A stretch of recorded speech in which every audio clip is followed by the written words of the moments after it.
Assalamualaikum warahmatullahi wabarakatuh. Selamat pagi sahabat budaya. Salam sehat dan sejahtera untuk kita semua. Senang sekali pada pagi hari ini saya Ma'alia kembali hadir untuk menemani Anda dalam Cahaya Pagi di hari Selasa 23 Agustus 2022. Baik sahabat budaya, pada Cahaya Pagi di hari ini ya, nantinya kita akan berbincang bersama dengan Pak Ustadz Abdul Aziz SAG dengan topiknya pada pagi hari ini, yakni menjadi imam masjid yang ideal. Saat ini kami pun juga sudah terhubung ya bersama dengan Pak Ustadz, jadi mari kita sapa dulu. Halo, Assalamualaikum Pak Ustadz, selamat pagi. Waalaikumsalam warahmatullahi wabarakatuh. Selamat pagi Mbak Hima. Mbak Hima. Alhamdulillahirrabbilalamin. Pak Ustadz, bagaimana kabarnya? Alhamdulillah, sehat walafiat. Semoga para pendengar juga sehat semuanya. Amin Allahumma amin. Amin ya rabbal alamin. Semoga kita semua selalu dalam lindungannya, nggih. Nggih, amin. Amin ya rabbal alamin. Suaranya Mbak Hima ya? Kecil ya? Oh baik, ini masih kecil kah Pak Ustadz? Gimana? Ini masih kecil kah? Iya, kelihatannya kok kecil ya. Oh baik. Ini apakah sudah ini terdengar? Oh iya, lumayan ini. Sudah ya, oke baik. Iya, alhamdulillah. Baik, Pak Ustadz, pada pagi hari ini ya kita akan ngobrolin soal topik menjadi imam masjid yang ideal. Sebelum kita lanjut kepada sesi tanya jawab nih Pak Ustadz, silakan mukadimahnya dulu Pak Ustadz. Assalamualaikum warahmatullahi wabarakatuh. Waalaikumsalam warahmatullahi wabarakatuh. Alhamdulillahi rabbil alamin. Asyhadu an la ilaha illallah wa asyhadu anna Muhammadar Rasulullah. Allahumma salli ala sayyidina Muhammad wa ala alihi wa ashabihi ajma'in. Subhanaka la ilma lana illa ma 'allamtana innaka antal alimul hakim. Yang saya hormati para pendengar Pro4 RRI Surabaya dalam program Cahaya Pagi, sahabat budaya di mana Anda berada, syukur alhamdulillah pagi hari ini kita dalam lindungan Allah Subhanahu wa taala. Semoga kita semuanya sehat semuanya. Mbak Hima juga sehat nggih. Alhamdulillah. Untuk itu patut kita syukuri ada dua nikmat yang sering dilupakan manusia. Pertama adalah nikmat sehat dan nikmat waktu luang. Itu cenderung dua nikmat itu dilupakan manusia.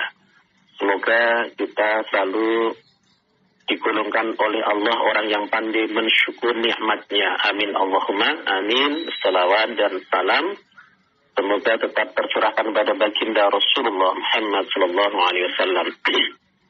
Sahabat budaya di mana Anda berada yang dirahmati Allah Subhanahu wa taala, bicara tema pagi hari di dalam program Cahaya Pagi. Mbak Hima mendengar ini?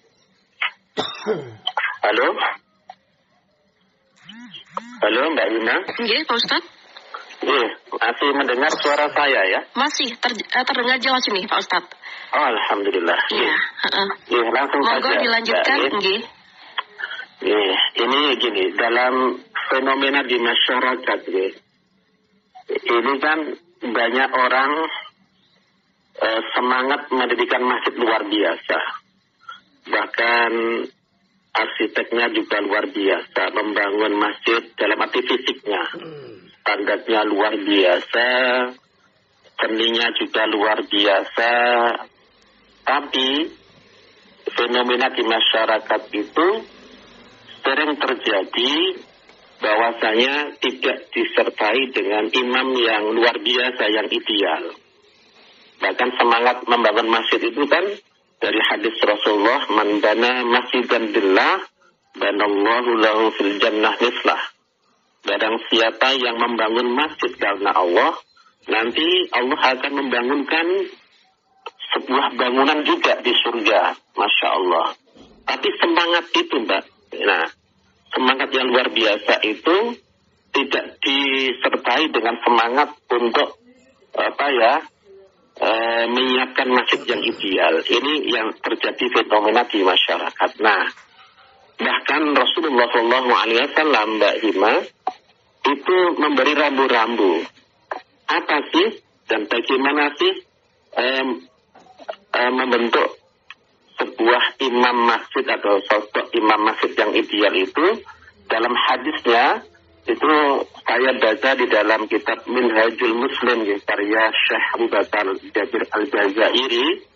Dalam hadis itu Rasulullah mengatakan gini, seorang imam yang ideal itu diriwayatkan oleh hadis ini diriwayatkan oleh Abi Mas'ud Al-Ansari.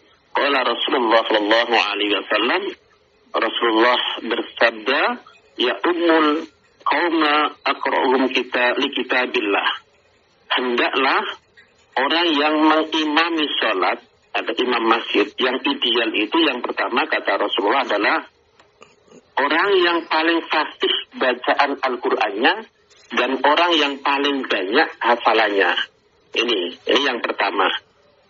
Fa in kana fil qira'ati sawa'an kata Rasulullah, apabila ada beberapa orang atau dua orang fasihnya itu sama, banyak hafalannya sama, bacaannya bagusnya sama, kata Rasulullah fa'alamuhum bis sunnah. Yang kedua hendaklah yang paling mengetahui tentang sunnah. Hadis Rasulullah SAW. Rasulullah melanjutkan, fa'in kanu fis sunnati sawa'an, apabila kedua orang itu menguasai hadis, sama-sama menguasai, kata Rasulullah, fa'aqdamuhum hijratan, maka didahulukan orang yang hijrah pertama kali di Madinah, maksudnya saat itu. Fa'in kanu fil hijrati sawa'an, fa'akbaruhum sunnah.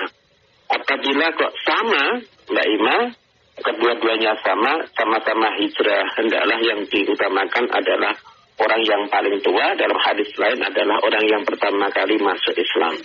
Ini rambu-rambu Rasulullah SAW. Yang pertama adalah imam yang ideal. Yang pertama, kesempurnaan bacaan Al-Quran dan banyaknya hafalan. Masya Allah. Yang kedua adalah pengetahuan terhadap sunnah atau hadis-hadis. Yang ketiga, dia hijrah duluan. Baru yang keempat adalah dia itu lebih tua umurnya atau masuk Islam duluan. Ini rambu-rambu Rasulullah SAW. Dalam fikih Imam Syafi'i, Mbak Ima, bahwasanya seorang imam yang ideal ini dalam kitab-kitab fikih Imam Syafi'i yang diutamakan juga adalah orang yang paling warok. Ya, dia dalam kehidupan sehari-hari ini menjaga wirainya, ini. Terus pola hidupnya baik, akhlaknya baik, Masya Allah. Dia dapat dipercaya, seorang yang jujur, komunikatif, berjamaahnya, dan tentunya cerdas, akhlaknya luar biasa. Ini imam yang ideal. Jangan sampai kita semangat membangun masjid ini luar biasa, membangun musola luar biasa, akan tetapi semangat untuk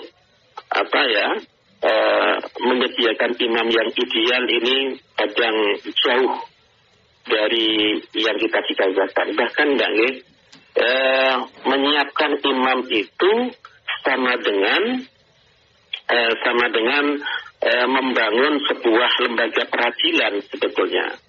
Jadi perlengkapan peradilan kayak hakim, jaksa dan sebagainya itu sudah disiapkan.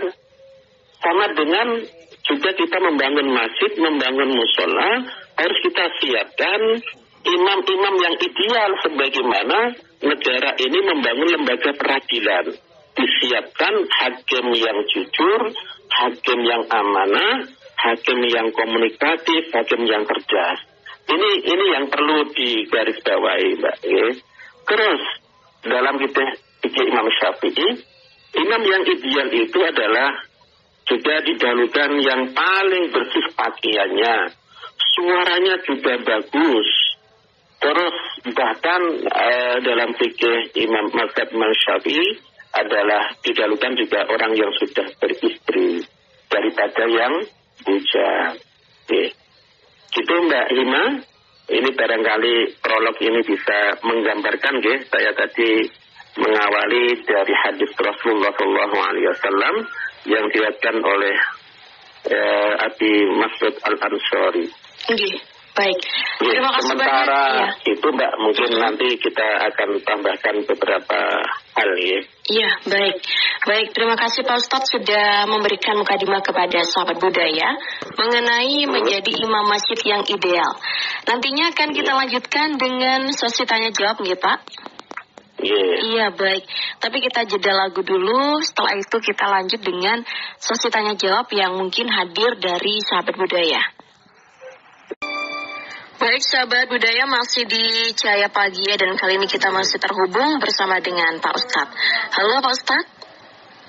Halo Mbak Ima, Iya, baik. Terdengar suara saya? Masih terdengar Pak Ustadz. Alhamdulillah. Nggih. Baik Pak Ustadz, pada segmen kali ini kita lanjutkan dengan sesi tanya jawab nggih. Iya, monggo. Iya, baik. Tadi sudah Pak Ustadz paparkan mengenai cara untuk menjadi seorang imam masjid yang ideal begitu ya.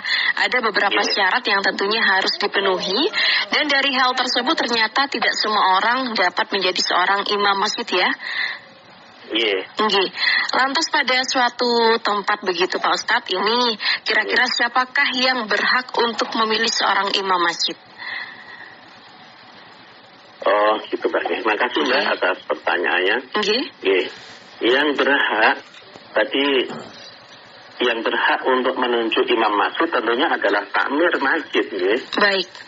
Takmir masjid itu seperti saya tadi katakan, sebuah membentuk lembaga peradilan, itu membangun itu harus disiapkan hakim, disiapkan jaksa yang ideal tentunya. Seperti kita juga membangun masjid, harus juga disiapkan seorang imam yang ideal. Siapa yang membentuk itu adalah para takmir.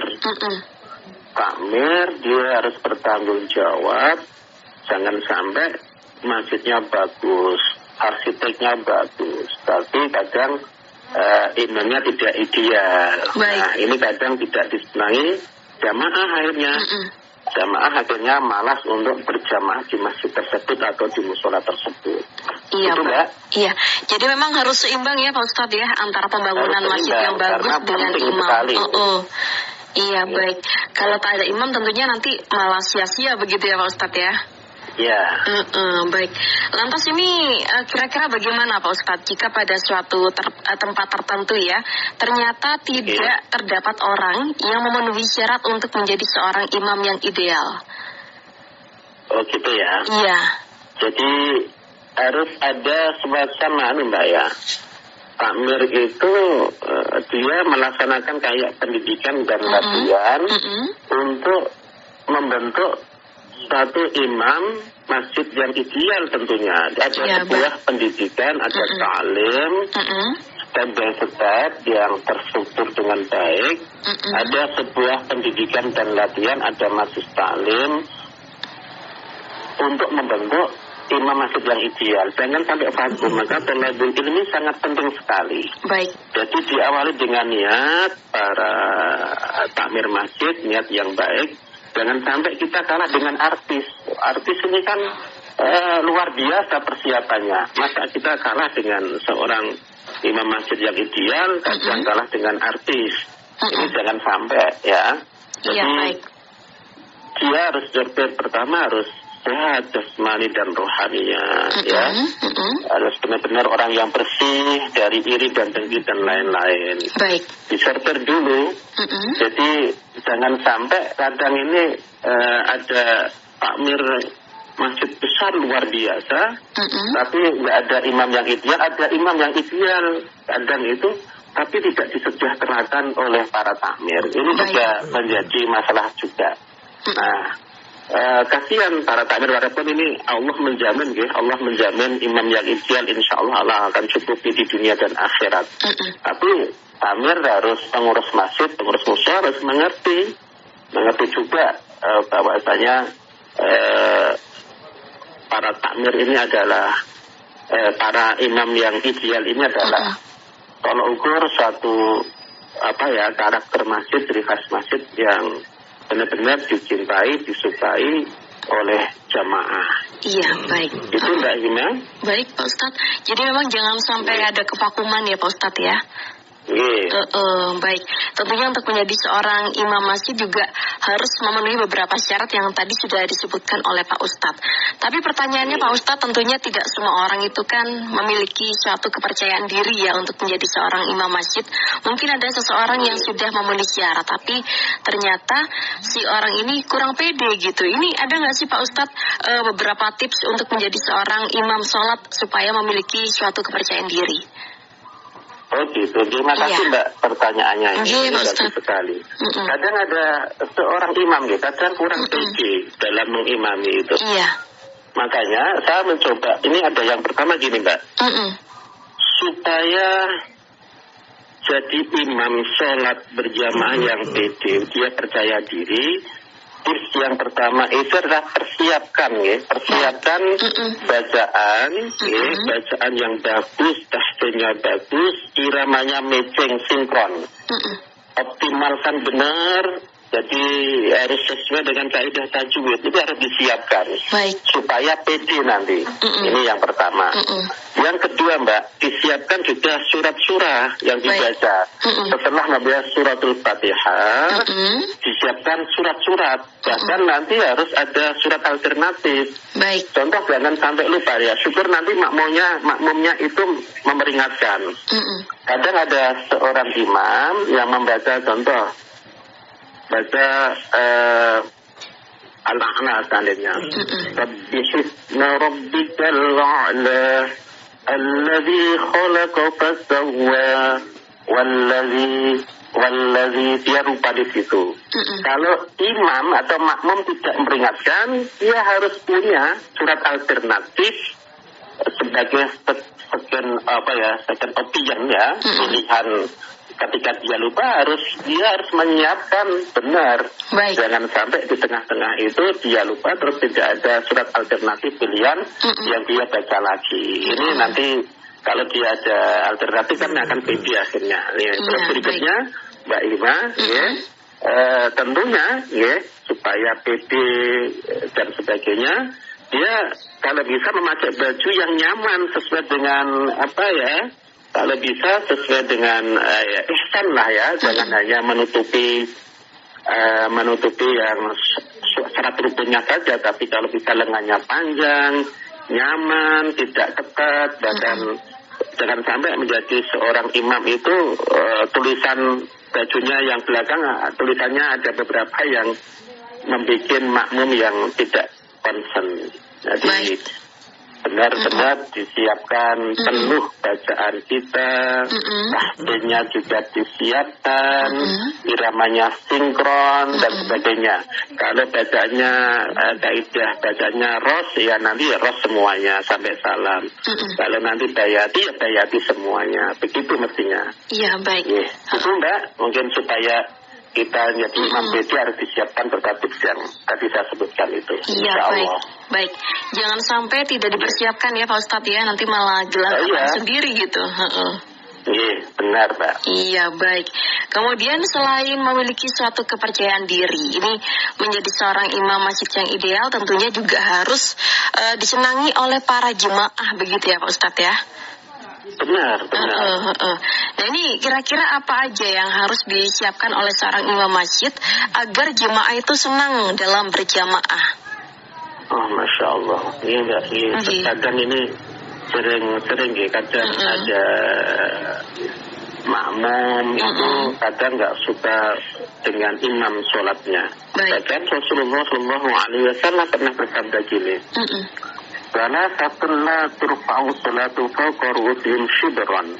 Ada 3 orang yang sholat mereka itu tidak diangkat sejengkal pun dari atas kepala mereka. Yang pertama adalah rajulun am qauman wa hum lahum karihun, yaitu orang yang mengimami sholat satu kaum satu jamaah, satu masyarakat di mana kaum itu membencinya, Mbak. Baik. Maka Masya Allah sampai itu pahalanya itu tidak sejengkal pun tidak di atas, tidak diangkat oleh Allah. Dan ini makruh itu malah. Jadi imam tapi tidak disenangi ya. Baik. Yang kedua adalah wamru'atun batat wa zawjuha 'alayha sakhitun. Seorang wanita, seorang istri yang tidur dalam keadaan suaminya itu murka, marah kepadanya. Yang ketiga adalah dua saudara, atau saudara kandung, saudara seiman, tetangga dan sebagainya yang saling bermusuhan, tidak saling menyapa. Ini adalah yang pertama Mbak. Jadi gini, supaya kembali lagi ya, supaya imam itu disenangi jamaah. Yang pertama Mbak, paling tidak harus dibekali dengan ilmu. Baik. Ya, ilmu, tahu keadaan jamaah. Jangan sampai tidak tahu keadaan jamaah. Bahkan Rasulullah SAW kan pernah bersabda Mbak ya. Jadi kalau ada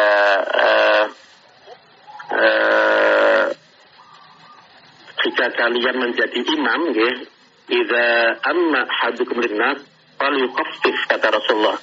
Jika kalian menjadi imam maka ringankanlah sholatmu. Baik. Karena di situ ada anak kecil, anak besar, dan anak yang dhaif, ya. Orang-orang yang lemah, orang-orang yang kecil, ada orang yang tua, bahkan ada orang yang ingin buang hajat, bahkan ada orang kadang itu memang dibatasi dengan jam perkantoran. Maka kata Rasulullah, ringankanlah sholatmu, jangan panjang-panjang, harus tahu keadaan sholat, supaya keadaan jamaah maksudnya. Baik. Supaya disenangi oleh jamaah. Nah, baik. Ini yang pertama. Yang kedua, suaranya bagus. Kalau suaranya jelek, Masya Allah, kadang itu suara imam itu malah gatel ke kuping, nggak istilahnya yang begitu. Jadi kadang suaranya nggak matching ya, nggak bagus. Itu, di awal itu beda malah suaranya itu ros. Nah, ternyata di tengah-tengah malah pakai gaya bahasa bayati, nggak matching. Nah, supaya disenangi jamaah, maka harus suaranya matching ya. Baik. Tentunya Mbak harus rohani kita ya. Jadi masalah rohani kita tidak ada sifat iri dan dengki, lalu bertobat kepada Allah Subhanahu wa Ta'ala. Akhlaknya luar biasa dalam masyarakat. Ini insya Allah nanti jamaah akan senang. Jangan sampai menjadi imam kadang itu Masya Allah halaknya nggak baik ya. Baik. Iri dan dengki, tidak jarang membaca istighfar pada Allah Subhanahu wa Ta'ala. Maka harus diniati dengan baik menjadi imam yang ideal. Baik. Ya Mbak, saya kira itu supaya tips ya agar jamaah itu tertarik senang pada makmum atau masyarakatnya. Baik. Ya. Berarti ini ya Pak Ustadz ya, tidak boleh asal-asalan dalam menjadi seorang imam masjid begitu? Oh nggak boleh Mbak. Jadi, makanya kan benar saya sampaikan di depan tadi ya. Iya. Fenomena di sekitar masyarakat kita itu gemar membangun masjid dengan fasilitas yang luar biasa, tapi kadang tidak disiapkan imam. Bahkan yang lebih tragis lagi, orang yang membangun masjid, orang yang membangun musola kayak orang membangun keranda, semangat membangun keranda mayat Mbak, semangat. Tapi dia saya jelaskan tidak mau memasuki keranda itu. Baik, iya. Ini yang fenomena sekali, bahkan malas berjamaah. Berjamaah aja malas. Kadang apalagi kadang ada takmir itu tidak mengkaderisasi sebagai imam yang ideal. Ini payah sekali. Harus ada.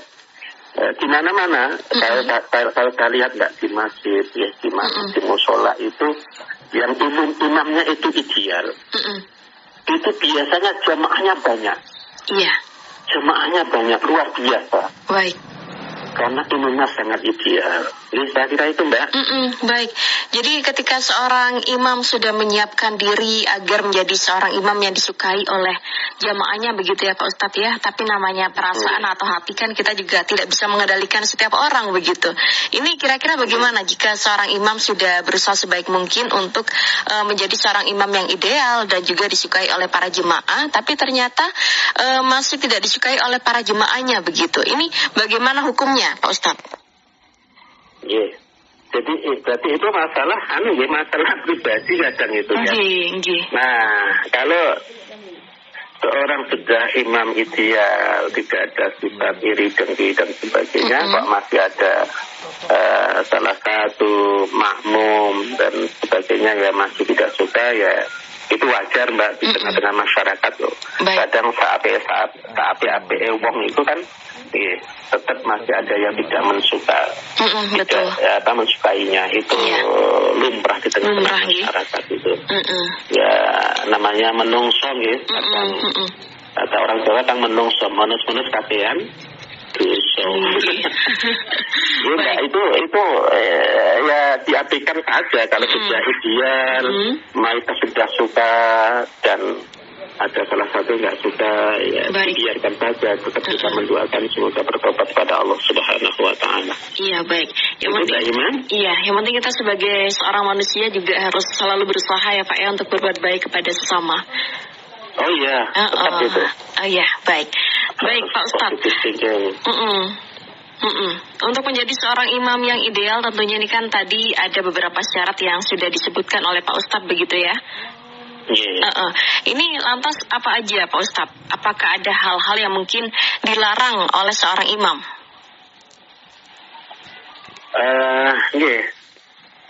Sebetulnya ada larangan seorang imam ya banyak Mbak ya.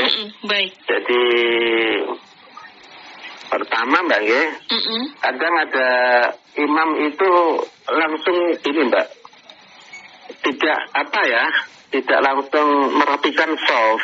Baik. Ini nggak boleh jadi imam yang gitu. Rasulullah SAW itu ketika memberikan sholat berjamaah langsung beliau mengucapkan sawu sufufakum. Ya inna tahtatas sufuf min tamamis shalah. Luruskan shaf kalian karena meluruskan shaf adalah bagian dari kesempurnaan sholat. Baik. Jadi jangan sampai imam itu kadang shafnya atau barisnya belum rapi, belum lurus, belum rapat dan sebagainya, itu langsung dia takbir. Itu nggak boleh imam yang begitu. Jadi terus kadang imam itu harus tahu keadaan makmum yang saya sebutkan tadi. Jangan sampai imam itu ada jamaah, ada makmum di situ, ada anak kecil, ada bapak-bapak yang sepuh banget, dia terlalu cepat, terus ada orang yang pengen buang hajat dan sebagainya, ada yang masih di perkantoran, harus tahu diri. Makanya kata Rasulullah adalah idza amma hadukum linnas kal yukhaffif, kata Rasulullah. Jika kalian menjadi imam, maka ringankanlah sholatmu, jangan sampai memberatkan jamaah. Akan tetapi jangan sampai seorang imam itu tidak tahu tidak tahu syarat dan rukunnya menjadi imam atau tentang sholat sendiri gitu ya. Nggak tahu, idealnya dia harus tahu tentang syarat dan rukunnya, harus tahu fikihnya, harus dikuasai. Tadi itu yang saya sampaikan tadi. Supaya jangan sampai imam itu di tengah-tengah masyarakat kadang itu terlalu cepat. Nah, itu nggak boleh terlalu cepat gerakannya. Kadang itu kan ada imam sholat, ada imam baca Fatihah rakaat yang pertama itu bagus. Akan tapi di rakaat yang ketiga kadang itu bacaannya itu kan sir bacaannya itu adalah nggak boleh dijaharkan, kalau dikeraskan kan di rakaat yang ketiga. Akan tapi kadang kilat. Baik. Kadang kilat cepat langsung Allahu Akbar langsung ruku. Ya itu tidak tumakninah kadang bacaannya harus standar. Al-Fatihah di rakaat yang pertama harus sesuai dengan rakaat yang ketiga. Fatihahnya juga nggak boleh dibatin, diucapkan dengan baik yang fasih tentunya. Baik. Tapi kaidah-kaidah tajwid harus dipakai dengan baik. Itu Mbak. Baik. Iya, jadi memang lagi-lagi kembali kepada poin yang pertama ya Pak Ustadz ya, harus memenuhi syarat dan berusaha untuk memahami para jemaahnya begitu. Betul. Baik. Kemudian Pak Ustadz, sebagai seorang manusia kan tentunya kita tidak luput dari adanya kesalahan begitu ya. tidak terkecuali juga seorang imam. Ini apa akibatnya jika seorang imam itu melakukan kesalahan? Apakah imam akan menanggung dosa dari para jemaah? Oke. Jadi gini Mbak, dalam hadis Rasulullah itu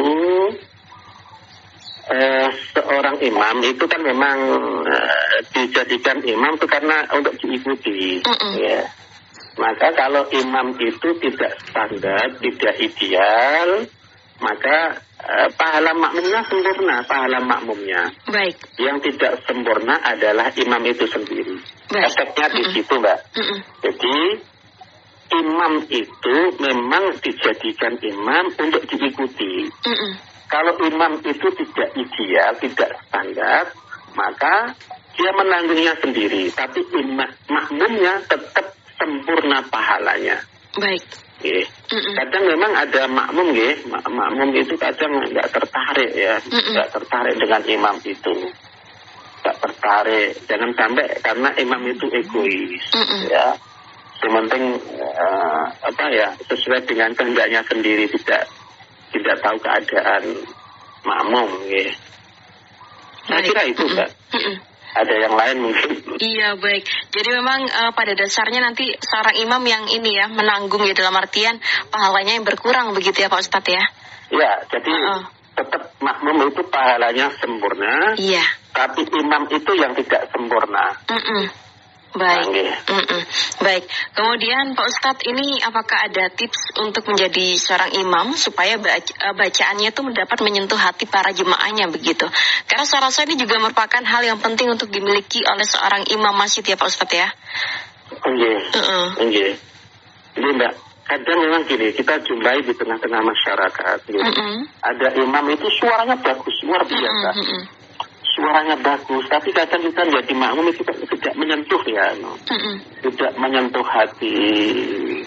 Nah ini kadang ini dikembali kepada rohaninya imam itu sendiri, Mbak. Makanya kan imam yang ideal yang kita sebutkan kan harus dia itu tentunya kan dia rajin baca istighfar, Mbak. Ada imam walaupun suaranya bagus tapi jarang baca istighfar, Masya Allah, maka apapun yang dilakukan tidak akan menyentuh kepada jamaahnya, kepada makmumnya.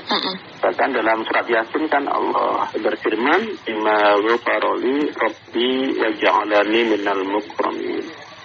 Karena sebab membaca istighfar Allah akan memuliakan. Maka supaya menyentuh para jamaah, para makmum, dia harus banyak istighfar, gitu Mbak. Terus ini Mbak ya, usahakan para imam itu, supaya makmumnya tersentuh. Apa yang dibacanya, usahakan harus baca dengan baik, dengan angen-angen sak maknane kan begitu. Jadi tombok hati itu kan yang pertama moco Al-Quran diangen-angen sak maknane. Kadang hanya mendahulukan suara bagus, akan tetapi kadang dia lupa, tidak konsen tentang maknanya. Makanya imam yang ideal itu dia itu paling tidak suaranya juga bagus, ilmu keagamanya bagus, dan dia tahu apa yang dia baca artinya. Banyak imam yang ada dia asal-asalan, hanya Allahu Akbar artinya apa kadang dia nggak tahu. Nah selama ini kadang Mbak ada imam membaca suratul Fatihah, akan tapi dia nggak tahu apa itu artinya suratul Fatihah. Padahal dibaca setiap hari 17 kali minimal, belum tambah dengan sholat sunnah yang lain. Hanya asal baca, kadang suaranya bagus tapi nggak tahu artinya. Ini juga tidak ideal tentunya. Supaya menyentuh hati, yang pertama selalu baca istighfar, yang dibaca itu juga sambil diresapi maknanya. Dia juga banyak baca sholawat, banyak puasa sunnah, banyak tahajud. Nah tahajud ini juga penting Mbak untuk melatih supaya supaya rohani kita bagus. Makanya kan orang yang sering tahajud itu kan bacaannya kan sering menyentuh hati, menyentuh hati.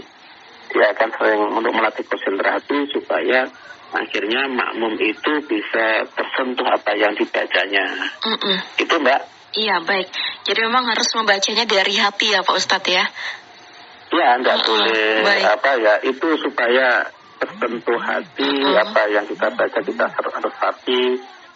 Dan itu akan apa Mbak ya, secara tidak langsung batiniah para jamaah itu akan terasa ya, karena jamaahnya, karena imamnya itu sangat ideal sekali. Baik, bahkan ada jemaah yang sholat sampai menangis begitu Pak Ustadz ya, saking menyentuh hati begitu. Iya, kalau kita sering jumpai Mbak ya, imam-imam di Masjidil Haram, baik di Masjid Nabawi atau Masjid Rasulullah, di Masjid Munawwarah atau di Masjidil Haram, itu kan ada kayak Imam Sudais itu, kalau itu ayat yang dibaca tentang azab, maka terhati bahkan menangis. Tapi kalau kadang itu kabar gembira, pahala balasan di surga, itu di hati itu Allah janjikan itu bergembira.